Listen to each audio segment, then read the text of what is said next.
Good day everyone and welcome to this course on physico-chemical treatment of wastewater. So, in the previous lectures we studied regarding the various methods which are there for quantifying or qualitatively analyzing different types of wastewaters.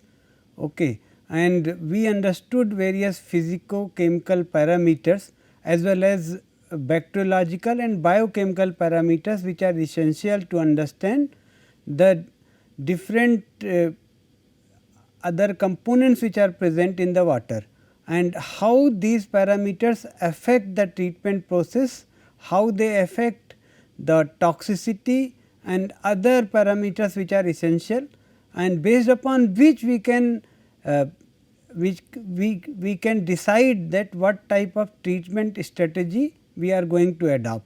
So, all the previous lectures were based upon those methods, understanding those methods and also trying to know what are the standards, what are the acts and regulations etcetera with respect to treatment of water and wastewater, and also analyzing the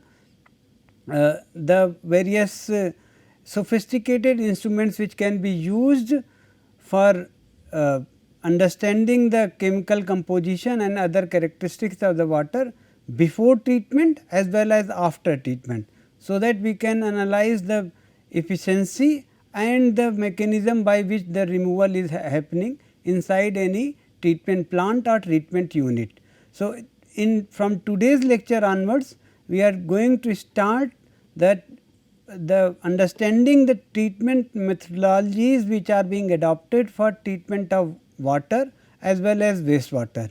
So, this from today onwards we will try to learn each of the units in detail, some design aspects will be understanding and then also doing some numericals and other things, so that we can better understand all the mechanism as well as the design aspect of the units. Now, why we require water to be treated? So, this is illustrated in this slide itself, and so for water is used in our day to day life, and in our day to day life what we see is that we use water for drinking, we use water for bathing as well as for various other needs which are there inside our household.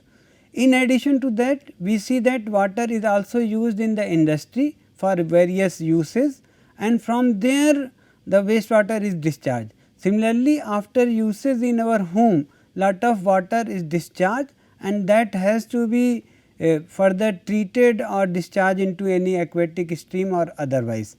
So, there are essentially if we see most of our cities are located in those areas where water availability is very high, and so that is why in the earlier prehistoric ages and after that also most of the well developed cities are always on the banks of some river, so that the water requirement is always met. So, in any city or any residential colony, if we can consider like this, so here the water required can be met from two sources. One of the sources is like any of the stream like river which is flowing, and also there may be lakes and reservoirs from which the water can be taken, and similarly from wells also water can be taken. Now, if the quality of water which is being taken from river, lake, reservoir or wells, it is not good enough that we can directly use the water. So, that water has to be treated. So, we have water treatment plants which treat the water from any aqueous system for further use in homes. Similarly, there is lot of water requirement in the industries also. So, there may be an industrial cluster or an individual industry may be located in any city or outside that city. So, for that also water is required. Now, that industry may also take water from lake or reservoir, stream or wells it may take groundwater certainly via tube wells etc. So, that water is further used in the industry, and after uses they try to recycle, maximize the use of water, still some amount of water has to be discharged. So, we have domestic wastewater which is generated, and then there is a industrial wastewater which is generated. Now, both of these wastewaters have different characteristics and they require treatment before they can be discharged into any aquatic stream or used for any other purposes also like agriculture. Now, many industries actually what they do is that they have to treat that wastewater up to a certain level, the limits of which are prescribed in the MINAS standards, and they have to treat the water. Now, they can adopt a certain strategy to treat the water, and thereafter they can discharge it to river or to any other system. So, depending upon that the standards are met. We have already studied the standards which have been prescribed by the CPCB or state pollution control boards which monitor all these aspects. Many times what is done is that there is some primary treatment is done by the industries, and after that they discharge the water into a wastewater treatment plant, and where the treatment is done, and thereafter the water is released into the stream again. There may be other systems also for collection of storm water or storm sewers may be there. Also, we have to collect the water from different residences all throughout the city. So, there may be a very good collection system may be there, and after collecting all the water it may be treated in some common effluent treatment plant. So, these strategies are there, some combined systems may be there where industrial wastewater and domestic wastewater may be treated together. It is also possible that a treatment, separate treatment is there for industries only, because industries have different characteristics with respect to water as compared to domestic wastewater. So, there may be a combined treatment, there may be a separate treatment for each of the wastewater, and after the treatment the waters are discharged to the aquatic streams, other aquatic bodies, or they may be used for any other purposes also. So, that is why overall we require water treatment before uses and after usage also. Before uses for maybe making it potable for drinking or making it good enough for use in the industry, and after treatment so that we can discharge the water in any system or use it for any other application. Now, there are certain terminologies which are there in the water treatment systems.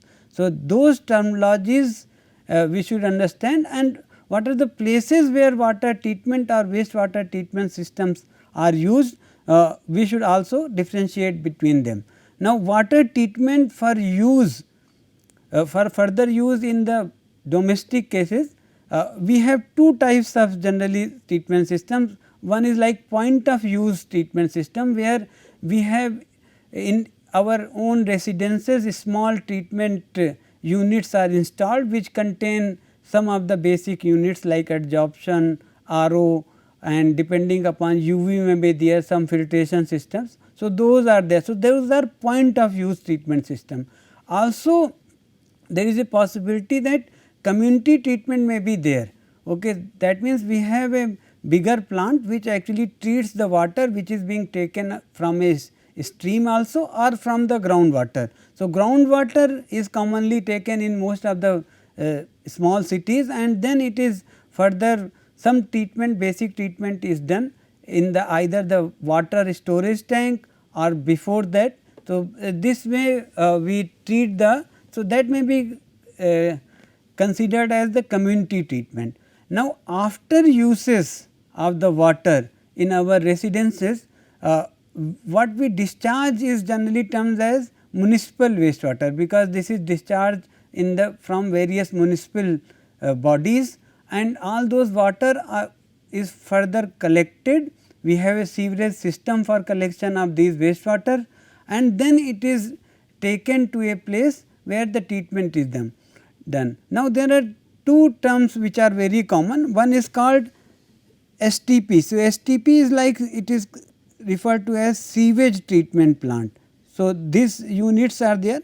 These units are generally smaller as compared to other types of units like CETP, which is called as common effluent treatment plant. So, sometimes this in place of STP we have common effluent plants where the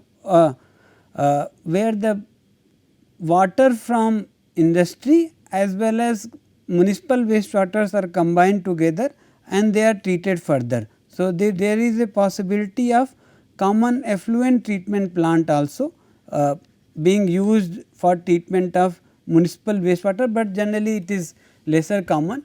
So, this is there. Now, there is another possibility is that since water is being used in the industry. So, lot of industrial wastewater which has characteristics much difference than the municipal wastewater has to be treated. Now, this wastewater treatment plants are named, a number of abbreviations are used commonly during the treatment, and those are called like ETP. ETP means effluent treatment plant.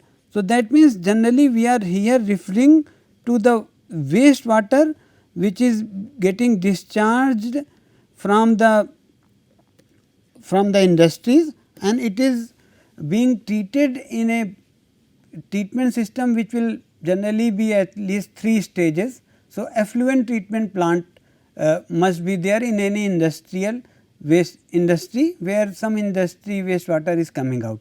Now, many a times we may feel that any industry which is not generating any pollutant may require no treatment of wastewater.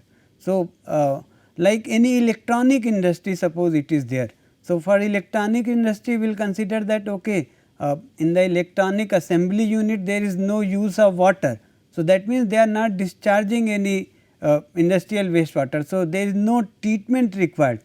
Yes, logically it seems so, but any electronic industry or in any other industry where the water is not being used, but still there are a number of persons working in that industry, and there they are using the water, they are and further discharging the water in the laboratories also. So, that means they have lot of urination, sub-urinate, all the people are urinating as well, and they may be using they may be generating some other types of wastewater also and sewage. So, that means any industry which is having number of persons working beyond a certain limit, they have to install a STP which is like a sewage treatment plant. So, they cannot discharge the water as such, still they have to install a sewage treatment plant in those industrial units also where there is as such no generation of industrial wastewater. So, these units also still need to install the sewage treatment plant. In fact, nowadays there are guidelines that hotels, all those places where there are persons beyond a certain limit at a time, then also they have to install a simple basic unit for treatment of water which is getting generated in that place, and then only they can actually do business and run that particular thing for any business, etc. So, this is very essential, and this is true for hotels, restaurants and many other places also. So, these treatment plants have to be installed. Then there is a one very common terminology which is called as zero liquid discharge.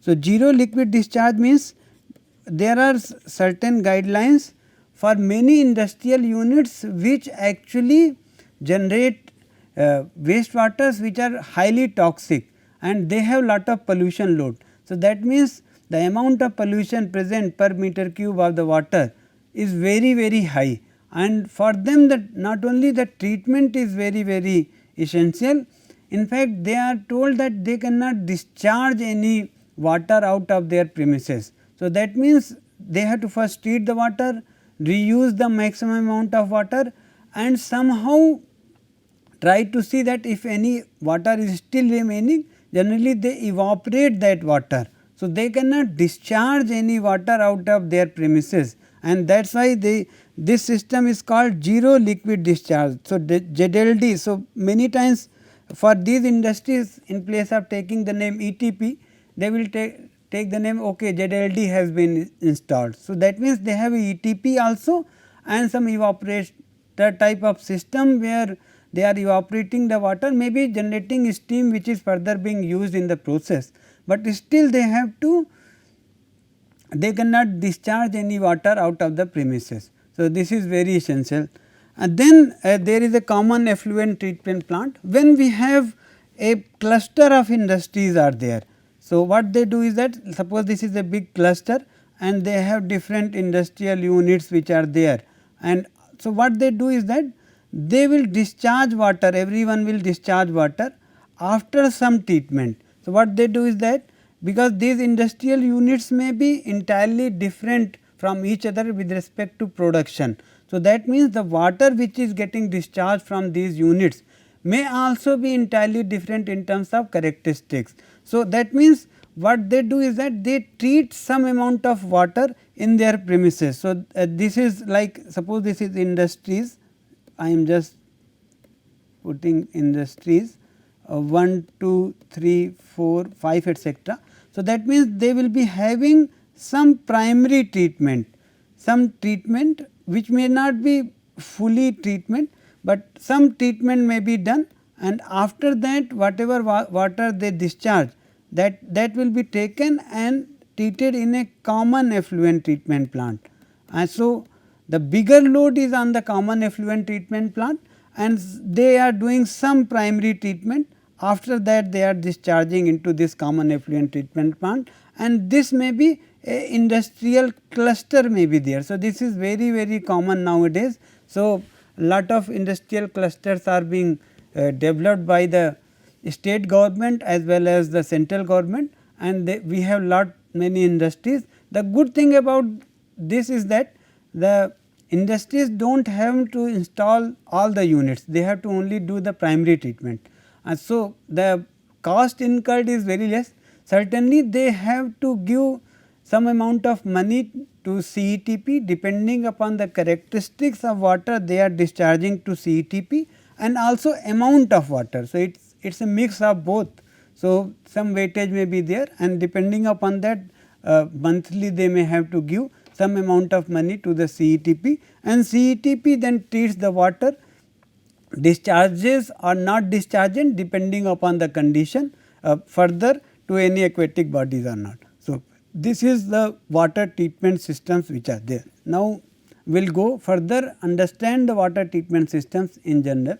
Now, wastewater treatment and disposal system generally will consist of a number of things.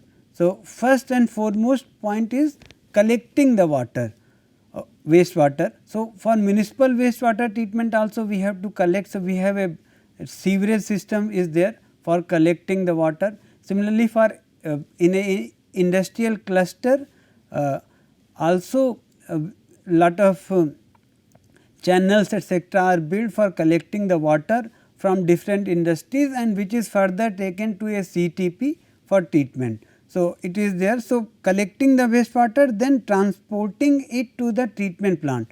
So, this is essential. So, in the industrial clusters which are made, it is the duty of the government to make all these things, and similarly for municipal treatment plants also it is essential that municipal bodies install sewerage system, so that the water may be collected and transported to the treatment plant.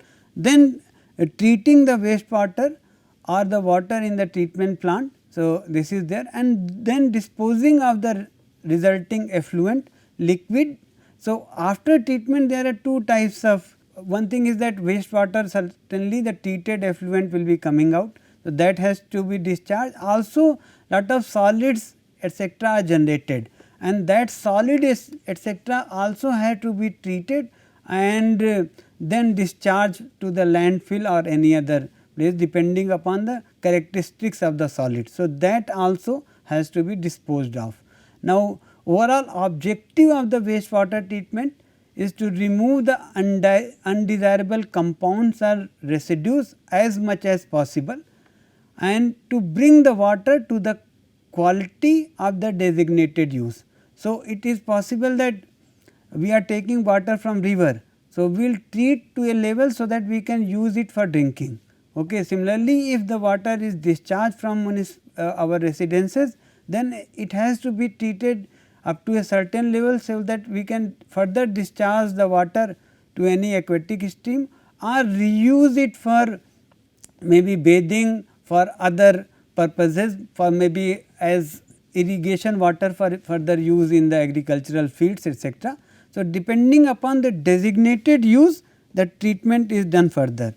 So, for some industries the different designated uses are possible, like for many industries ZLD is compulsory, like pulp and paper, etc., which generate lot of highly toxic effluents, and where the pollution load is high, they are not allowed to discharge any water. Similarly, for some industries, since they contain some material which may be good enough for use in the agriculture field.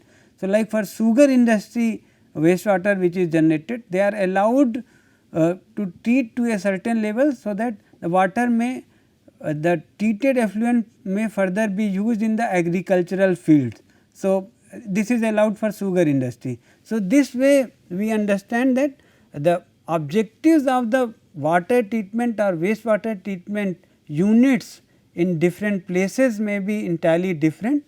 They depend upon the type of compound being present, how much amount of compound is present, and also what is the designated use or the discharge point after the treatment. So, depending upon that, the objective may change, and also the number of units and type of units within a water or wastewater treatment plant may also change.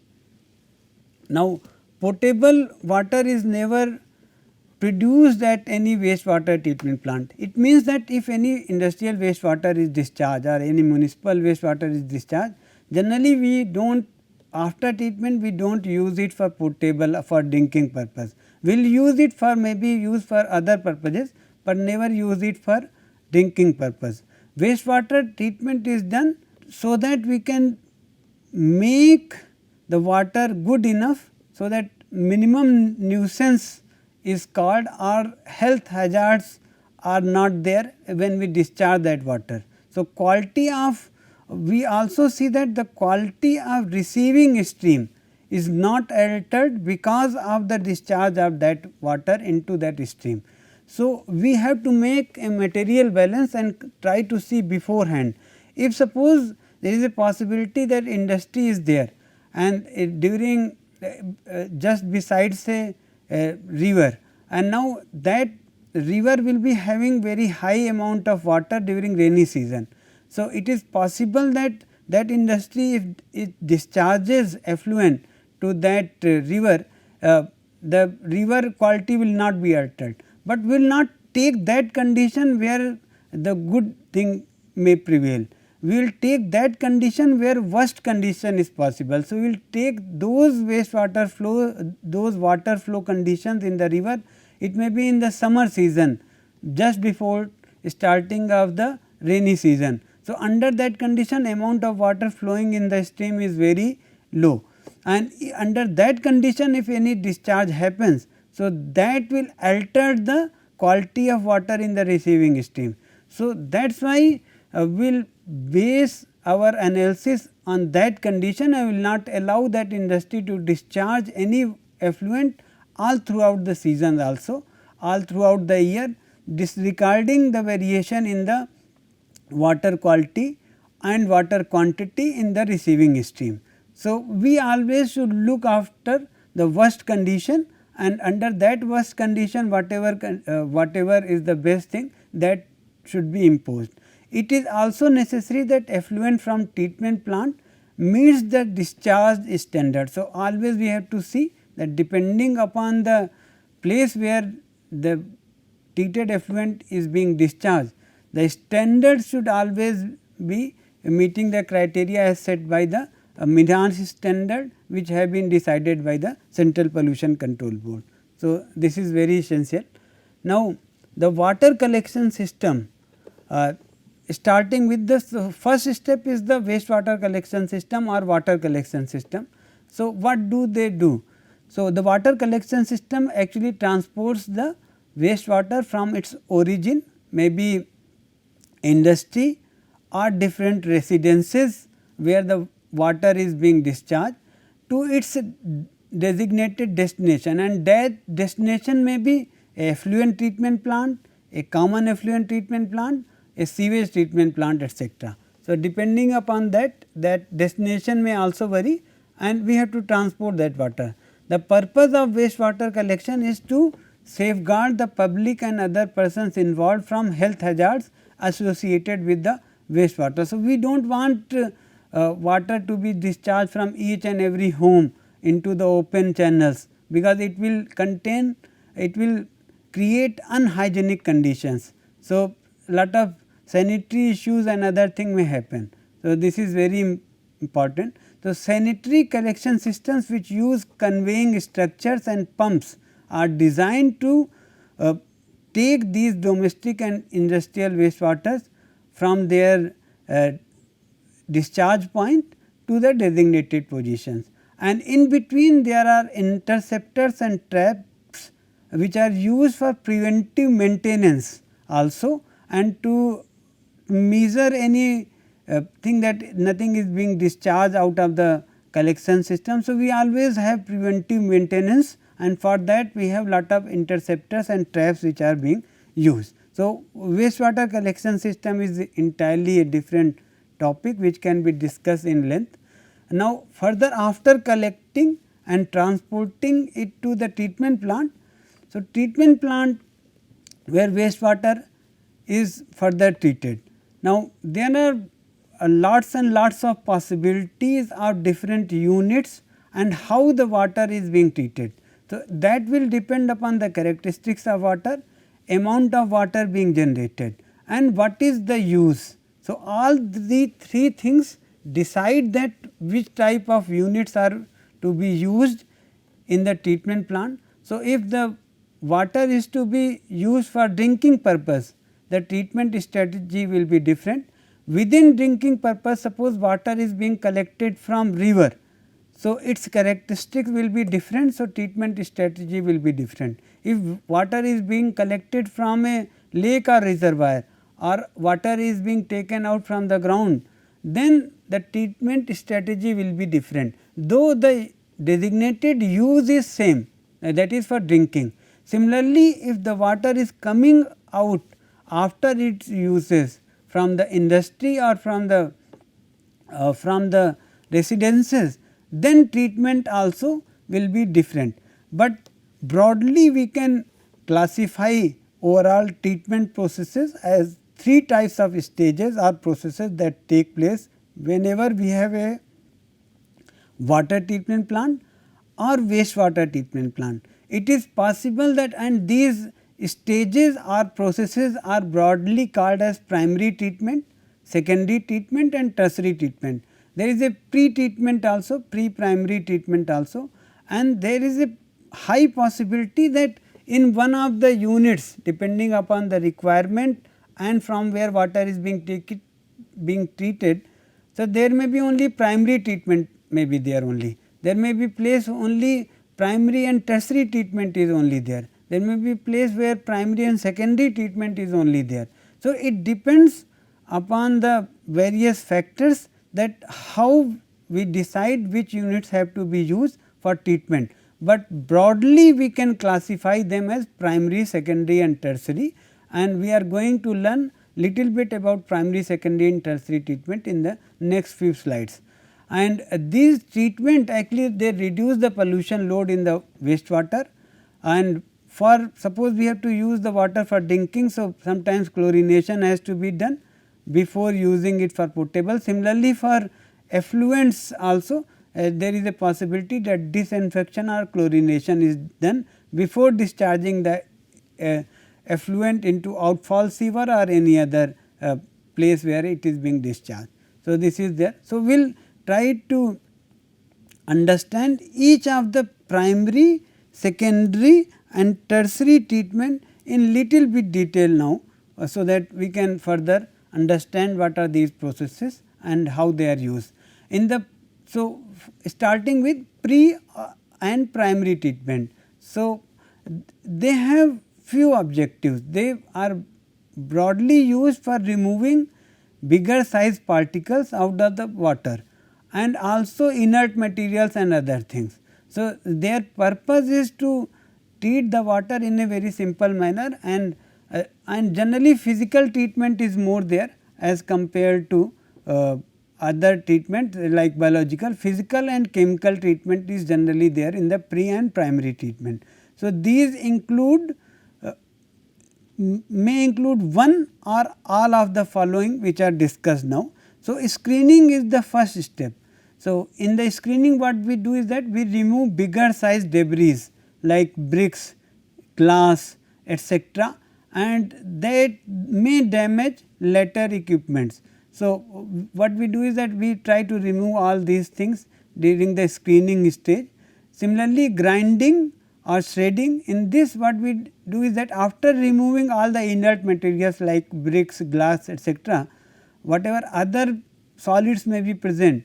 So, they are further shredded into smaller size, so that they can be used or they can be handled by later equipments. We do not reduce the already smaller size particle, we only reduce the bigger size particles into smaller particles, so that we can remove. So, it is possible that this unit may not be there, it is also possible. So, depending upon the characteristics of water, this unit may or may not be there. Then in the grit removal, we block all the gravel, sand, silt, etc., for going further, because they have only to be filtered out or removed. We cannot, there is no further treatment as such, they are not changed into any other form during the treatment. So, it is better to block them or filter them out beforehand. So, it is like called as grit removal. Now, there is a flow equalization basin which is there in the primary treatment, and it helps in equalizing the hydraulic or organic loadings to a certain optimum value for maximizing the efficiency of treatment. So, this flow equalization we will understand it helps in many ways, and actually it equalizes or homogenizes the all the hydraulic and organic loadings. So, that means we can use the treatment plant always at a optimum condition. So, it actually maximizes the efficiency. We will discuss each of these things in detail: flow equalization, aeration, primary sedimentation, sludge removal, everything will be discussing in detail in 3-4 slides after the present lecture. So, we will be discussing each of the things in very detail, solve some problems, etc., also for each of the units.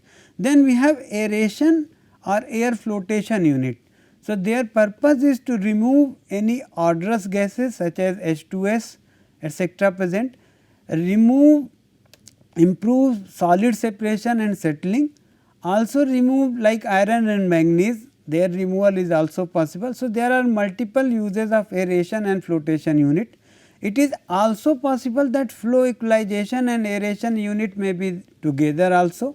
Okay. So, it depends, we can use them in together also, and it is possible that one of the units may not be there also. After that, we have primary sedimentation. So, what we do is that we try to settle out maximum amount of organic and floatable solid or settleable solid during the primary sedimentation. So, during this process we may use some coagulants, flocculants, etc., for removal of these, and we may use some filtration units also as in the grit removal for further removing some of the primary bigger solids, etc. In the sludge removal, the settling that happens after primary sedimentation, we remove the solid, try to settle them out, so that we can further treat them later on. But and the water after the primary treatment, generally it removes, it has already 90 to 95% of the settlable solids already removed. So, this is the good thing that we can remove lot of settlable solids beforehand in the primary treatment itself. Then 40 to 60% of the suspended solids and 25 to 35% of the BOD load also. So, if BOD load is getting removed, so that means certain amount of COD load will also get removed during this overall treatment. So, this is called primary treatment, it has some pre-treatment units as well. Then comes the secondary treatment. So, secondary treatment is generally a biological treatment process, and in the biological treatment processes we use microorganisms which actually oxidize or degrade the organic matter present in the water after the one which is obtained from the primary treatment. So, still since we are only removing 20 to 35% of the BOD. So, that means rest of the BOD has to be removed here, and BOD means that we have to supply oxygen. So, all the oxygen is supplied here, and microorganisms actually use the organics as their food material, and they convert it into CO2, and during that process they may require oxygen depending upon whether the process is aerobic or not. So, in this case we have, in the secondary treatment we have biological treatment. After treatment we settle out the microorganism, and then we have clarification unit. Certainly sludge is to be discharged, the solid waste which will contain certainly some amount of water as well. It is in the form of more in the form of slurry, okay, thickened slurry. So, this is there. So, and during biological process we convert the organic material, the dissolved, suspended and colloidal organic waste into more stable solids, and during that process lot of oxidation happens. So, CO2 may get generated. If the process is anaerobic, so we have lot of gases which may also get generated like methane, hydrogen, etc. So, but majority of the places we have biological treatment. In the secondary treatment is like biological treatment only, majority of the places it is aerobic treatment only. Some of the places where the pollution load is very high and the BOD values and COD values are very high, under those conditions we perform anaerobic treatment also. It is done so that to convert the carbon into methane. So, methane has lot of calorific value and we can use it for further for various purposes. So, many a times the anaerobic treatment is also possible in the secondary treatment, and it is done for those wastewaters which have very high carbonaceous content and high pollution load.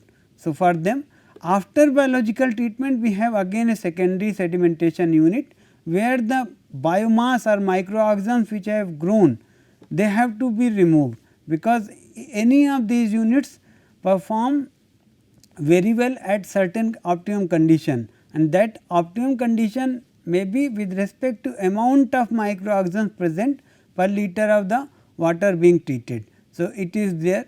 So, biological treatment can be done by a number of methods which is described here. So, we have three types of units are possible. So, aerobic, anaerobic, this is broad classification. Then within these classification we may have suspended growth, we have may attached growth also. So, in the suspended growth we have stabilization pond, aerated lagoons and ponds, then activated sludge system which is the most common unit in most of the treatment plant, then SBR where sequential batch reactors may be there. So, that treatment is also possible. Attached growth systems involve like trickling filter, rotating biological discs and biotowers. So, this is also possible, and all these are called attached growth system. Then we have anaerobic treatment, and among which USB reactor is most common, which is called as upflow anaerobic sludge blanket reactor. And in addition the biotowers may be also be performing under anaerobic conditions. So, this is possible. So, we have aerobic, anaerobic treatment, and there is a possibility of suspended growth, attached growth systems, where microorganisms how they are there in the system. So, depending upon that these suspended and attached growth systems are called as. So, in this particular course we will not be learning much about biological treatment, because we have to learn only more about physico-chemical treatment, not biological treatment in this course, but you can still study them in detail in other places. Then we have tertiary treatment. This may or may not be required. So, depending upon the various end uses, this may be there or may not be there. And so, one of the most common things which are listed here, these are called tertiary treatment. There are many other techniques which are evolving, and so these enormous research is being done in this area. So, absorption is one of them, absorption and adsorption. So, they remove both. So, this is more of adsorption. So, this is possibility of treatment adsorbing any recalcitrant pollutant which has not been removed. So, there is a packed bed. In this packed bed we can remove the pollutant there itself. So, we will be studying in detail the adsorption process. Then we have nutrient removal. So, earlier we had discussed that if any nitrogen and phosphorus, these elements are present in the water and they are considered to be the essential elements for growth of any microorganism or aquatic plants or anything. So, that means if we are discharging any water which contains nitrogen and phosphorus, so the receiving body will contain nutrients. So, if amount of nutrient in the receiving water body increases, it may cause eutrophication, the growth of various water related plants. So, slowly and slowly that lake or reservoir may die out, because it will be totally covered with the water plants, which is not desirable. So, that is why it is very essential to remove the nitrogen and phosphorus beforehand. Similarly, there is a chemical oxidation process. Many times it is also referred to as at many places advanced oxidation processes also. So, actually they oxidize any recalcitrant pollutant which is coming still present in the effluent discharge after secondary treatment. So, and this is possible if that chemical compound is highly like aromatic in nature. So, it will not be broken down easily by microorganisms. So, it is possible that that compound still be present after the primary secondary treatment. Also for many wastewater, secondary treatment is not possible, because they contain so much toxicity that microorganisms cannot survive in those toxic pollutants. So, that is why we have to perform this chemical oxidation or advanced oxidation, and there are many techniques for this. We will discuss this in detail. We have membrane separation processes also, which involve like reverse osmosis, ultrafiltration, microfiltration, etc., and they remove various inorganic and other pollutants based upon their size. So, the treatment strategy or membrane systems that we use in the effluent treatment plant depends upon the characteristics and type of pollutant being present. So, it is there. Then similarly, electrodialysis is a technique which can be used for removing charged particles or ions. So, now it is becoming more common, and lot of research is etc. is being done for use of electrodialysis in various applications. So, there are similarly electrochemical treatment processes also, which can be used for treatment of water in details, and these things, all these things we are going to discuss in detail, and each of them will be discussing the basic mechanism, how they remove the pollutant, some basic idea regarding the design thing, and certainly we will try to have some problems etc. related to all these processes discussed in later sections of this present course. Then RO, ion exchange. Ion exchange also removes lot of ionic pollutants by exchange processes, and which is very common in particular for removing the calcium and magnesium ions. So, this is very common. RO is also being used in many industries etcetera for actually they separate out the solids. So, they have a concentrated slurry which is further evaporated in the evaporators, and we have a ZLD which is there. So, they actually RO units what they do is that if any water is coming which is having a certain concentration. So, what they do is that they remove the amount of very large amount of 80 to 90% of the water as clear water, and the slurry is further concentrated, and that slurry can further be evaporated in the evaporators, and we have a ZLD type of system. After certain treatments, after all these treatments, many times what we have to do is that we have to still destroy the pathogens. So, that pathogens can be destroyed by using chlorination, ozone treatment, UV treatment etcetera. So, all these are possible for removing or destroying the pathogens in the effluent before discharge. And then finally, we have disposal. The treatment effluent is either used for some beneficial use within the like irrigation etcetera, or it may be directly discharged to the water body, or it may be taken to evaporator and further evaporated. So, that we have a ZLD system, and also there may be a land application of the water also. So, this is also possible, like in the case of sugar industry, the land application is possible. We have lot of solids, though they do not form the part of biological this overall treatment, but lot of solids come out, and that solids have to be converted, or they have to be further treatment has to be done for overall management of the solid. So, this involves sludge thickening, sludge digestion. So, we call it as a sludge. So, that sludge has to be thickened, then digested. Digested means the organic solids are decomposed into stable substances, and it may be anaerobic generally, and it reduces the total mass of the solids, destroys the pathogens, and make it easier to dewater or dry the sludge. So, after sludge digestion we have dewatering and further disposal or for further use as a landfill, or maybe for getting energy out of that. So, there are lots of possibilities of disposal of solids depending upon the characteristics of the solid. So, this is there. So, we will discuss that in detail later on also.